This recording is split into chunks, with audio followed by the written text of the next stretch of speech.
સુરતમાં ટ્રાફિક નિયમન સરળતાથી થાય તે માટે પાલિકા અને પોલીસની કામગીરી. સુરતમાં 26 જંકશન પર આવતા 44 જેટલા બમ દૂર કરવાની કામગીરી કરાઈ. સુરત શહેરમાં 40 જેટલા જંકશન પર બમ હટાવવાની કામગીરી કરાશે.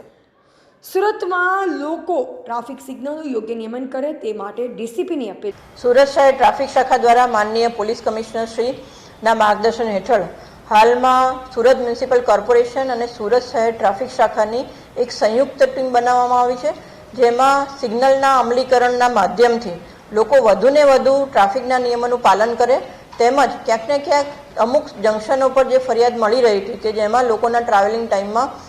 ઘટાડો કરવા માટે અમે સમગ્ર સિટીનું રોડ એન્જિનિયરિંગમાં જે સુધારા વધારા કરવા પાત્ર છે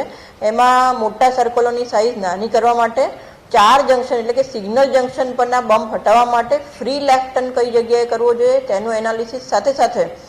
એવા ઘણા બધા મુદ્દાઓ કે જેના લીધે રોડ એન્જિનિયરિંગમાં સુધારા વધારા કરવાને લીધે ક્યાંક ને ક્યાંક ટ્રાફિક નિયમન સરળતાથી મળે, ટ્રાફિક સિગ્નલનું અમલીકરણ પણ સારી રીતે કરી શકાય અને લોકોના ટ્રાવેલિંગમાં ઘટાડો આવે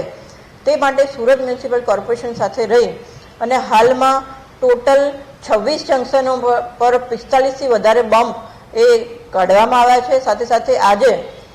સાયન્સ સિટી સર્કલ ખાતેનું જે જંકશન ઉપરનું સર્કલ છે એને પણ નાનું કરવાની કાર્યવાહી હાલમાં ચાલુ છે અને આવનારા દિવસોમાં 45થી વધારે જંકશનો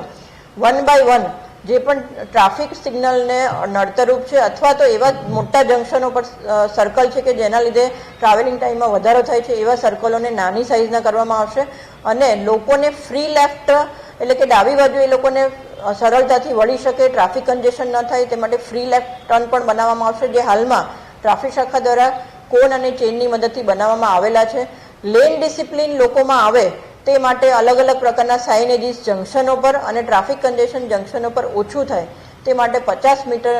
આપણા દરેક જંકશનો પર 10 મીટરના આધારે એક જાહેરનામું બહાર પાડી અને નો પાર્કિંગના બોર્ડ પણ લગાડવામાં આવશે. કલ્પેશ લાઠિયા, સંબંધ ભારત ન્યૂઝ, સુરત.